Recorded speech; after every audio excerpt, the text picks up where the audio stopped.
I'm Rajeev Mathew and I'm speaking for the FACE Foundation, and I'll be talking today about the environment of the old Hyderabad, starting from about the 1850s and coming to its present and what it was then and what it is now.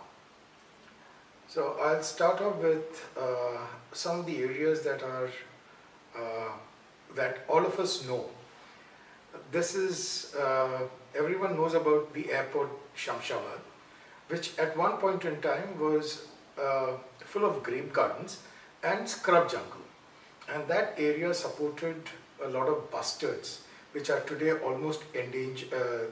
They are almost extinct. They are endangered and highly susceptible to extinction because of the degradation of the land. So Shamshabad was one time stronghold of these birds, and so also was Chevella. So I'll talk about a few of these areas and what it was. Now in those days there was a royal decree, it's called a firman, and the decree said that all the lakes of Hyderabad should be protected, and all the lakes, the bunds of all the lakes were protected with palms. They grew palms on it so that the roots of the palms, which are fibrous and not deep rooted, not taproot, but surface rooted, would hold the soil together, and so the tree, the bund itself would not collapse. So that was one thing. And the other thing that Hyderabad did was they actually had a tree census, and each tree had a number to it, and each of those trees, especially along the highways, were all banyan trees, and they always had numbers cut into them and duly painted every 3 to 5 years, so that they knew the number of trees that were there, and if there was any tree cutting or tree felling, then that person or the village was fined for felling of those trees. So that was one thing that brought a lot of greenery around Hyderabad.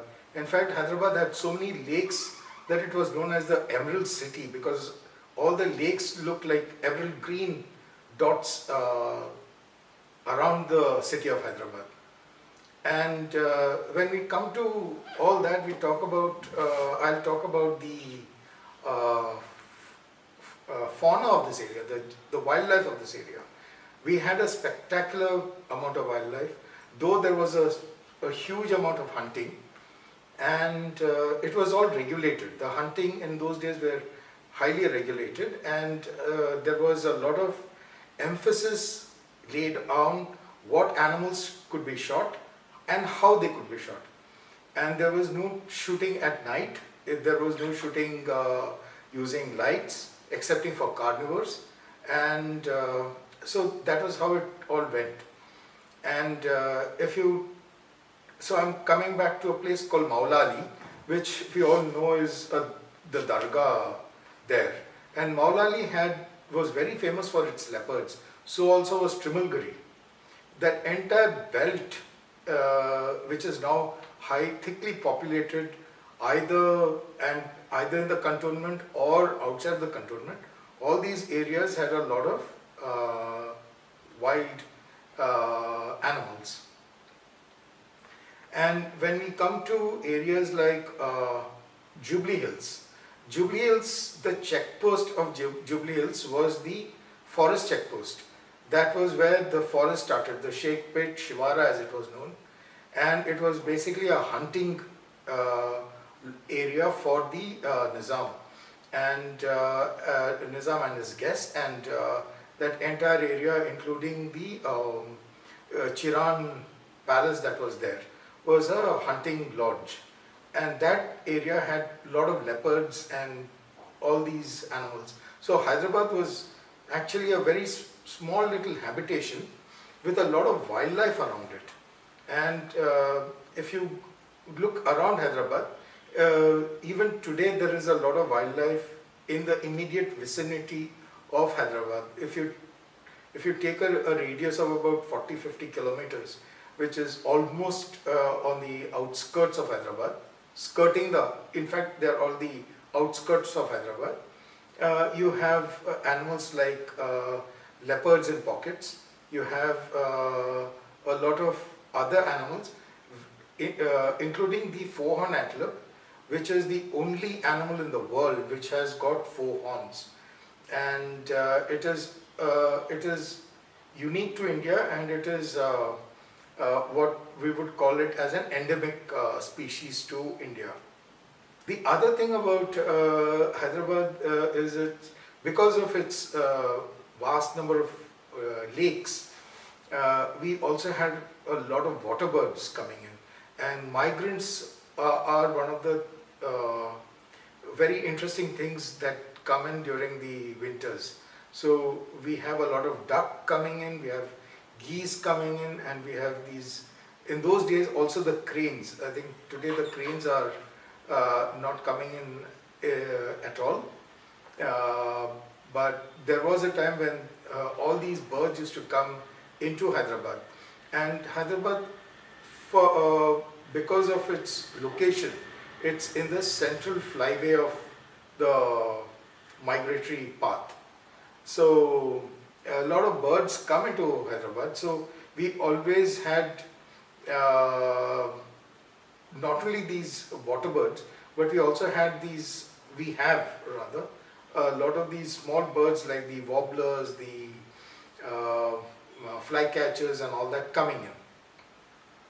So Hyderabad always has had a very, very distinct environment because it is broken up into a lot of different types of micro-habitats. There are habitats and habitats within those which are micro-habitats.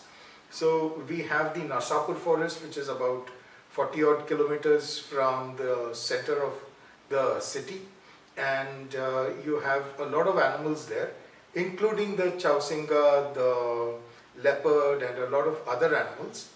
And one of those places where we used to go birding and see a lot of birds.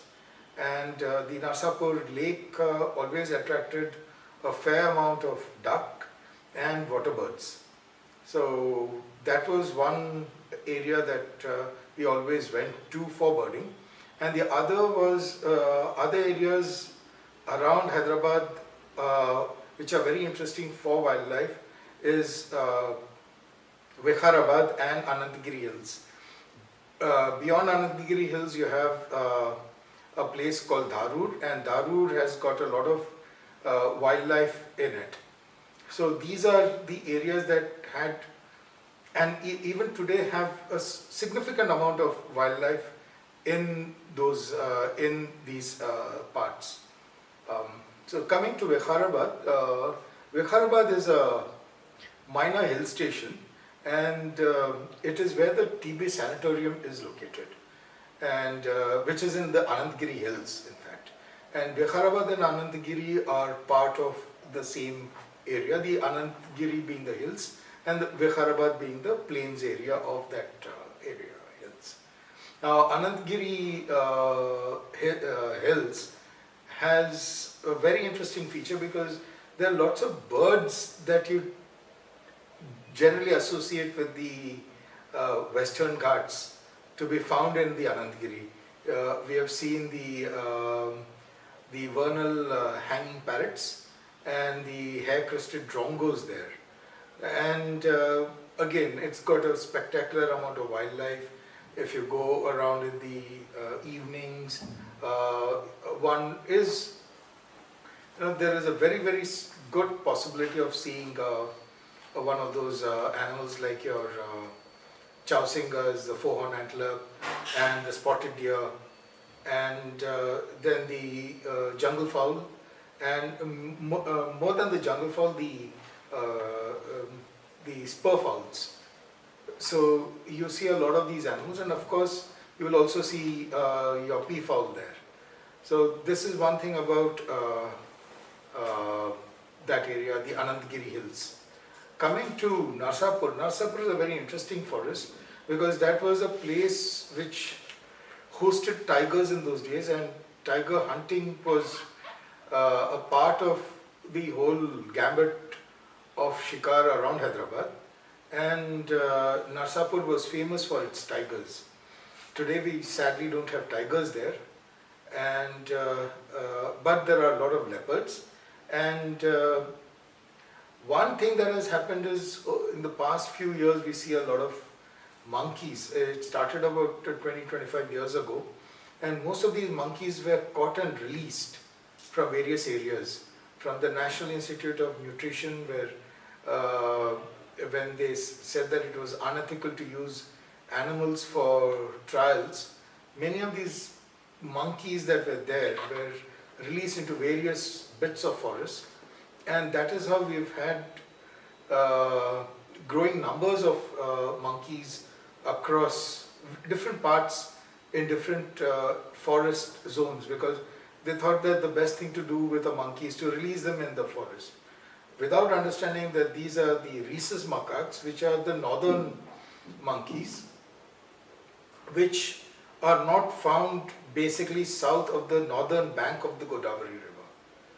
So the southern bank of the Godavari River onwards, we had the bonnet macaques.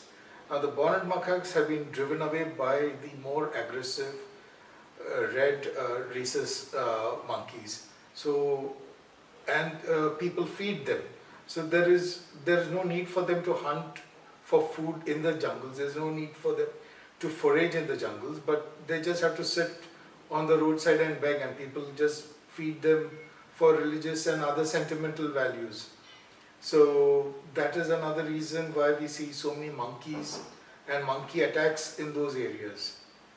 So then if we talk of Shamshabad, Shamshabad was an area which was basically full of grapes. Shamshabad always was synonymous with the grape gardens and all the open jungles around it, the scrub jungle. And one reason why many of us used to go to Shamshabad was to see its floricans and the bustards. We just started bird watching in those days, and it was one of those areas where there was a good possibility of sighting one of these two birds. We didn't see them, but we always used to get reports saying that the birds are found in that area, and local people would always come up with some sighting saying that they saw it a few days before or something like that. So that was an area where the Great Indian bustard and the lesser florican were seen regularly. And another area again which has now become very urbanized is the place around Medchil. Medchil was basically a kancha, a grassland, and Medchil had a lot of wildlife around it, all the grassland animals and birds. Shamirpet provides it with water. They're all in the same belt. I mean, if you really look at it, Shamirpet is not very far from Medchil. So it provided water for it. So, and then little north of it is the Tupran River. So Medchil was the water that came to Medchil was basically from the overflows of the Shamirpet Lake, and also the river Tupran, which is slightly north of, a few kilometers north of Medchil.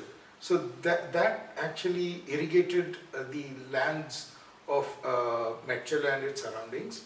That is going up to Kalakal and beyond into Tupran area.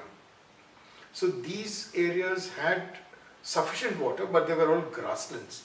So grasslands are a very important biome which is now being lost because everyone is planting trees, and for all the wrong reasons they are planting trees in those areas.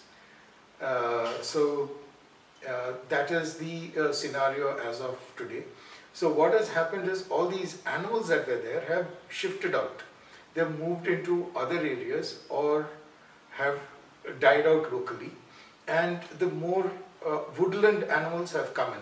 So you have in many of these areas, because of this land use change, a lot of these animals like wild boar and other things that cause damage to the farmers have moved in. Interesting landscape. It is it is on that Patincheru tract of land, which is basically a scrub jungle, and HCU area, the area around HCU, which goes up to the shores of the Usman Sagar, Gandipet, and then it goes up north into Patincheru and beyond. That area has had a lot of very interesting landscapes, and because of that, the wildlife there is very interesting. So HCU, Hyderabad Central University, has a pocket there, and HCU has remained relatively free of these human habitations. Though the university is there, its large part is left open. So HCU has some of the very interesting plants, the carnivorous plants there. You have the Venus flytrap and a few other carnivorous plants within the HCU. And you have, again, it's a very interesting thing because in a very, very habited area, you have a lot of wild animals. Recently, a leopard is thought to be wandering around there. And of course, there are four-horn antelope. And it's a very interesting place for birds because a lot of migrants come into that area because the natural habitat still remains almost intact. Vanasali Deer Park was formed in an area which was the hunting preserve of the Paigas and the Nizam. That was the Sarur Nagar area, and it was known for its black buck. The entire area was all open grasslands, and that was where the black buck were hunted. So when Vanasali Deer Park was formed, and it's known as the Mahavir Harin Vanasali Deer Park, which was carved out of an area of the Sarunagar range, which was used for black buck coursing by the royal families of the Nizam and the Paigas. So these were the areas that were very, very open grasslands, and they supported a lot of very interesting Deccan scrub jungle. Hyderabad, though it has grown the way it has a lot of wildlife around it.